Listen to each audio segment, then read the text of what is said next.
করে বান্ধবীর বাসায় আসছি। বান্ধবী খিচুড়ি, তারপর হচ্ছে ডিম ভাজা, বেগুন ভাজা, সাথে ভর্তাও আছে।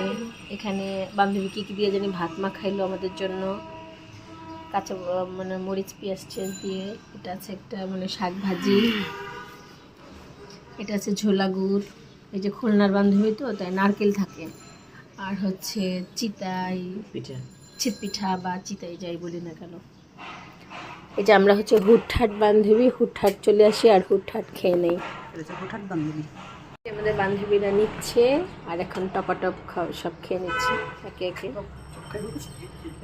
সবাইকে আমাদের বান্ধবীদের জন্য দোয়া করার আহ্বান রইল। আমরা সবার জন্য দোয়া করি, সবাই এরকম বন্ধুদেরকে নিয়ে ভালো থাকেন। এই যে আমার বান্ধবী আমার জন্য একটা সুন্দর বাটি নিয়ে আসছে, আমি এটাতে খাবো। আমি যদিও খেয়ে আসছি বাসা থেকে।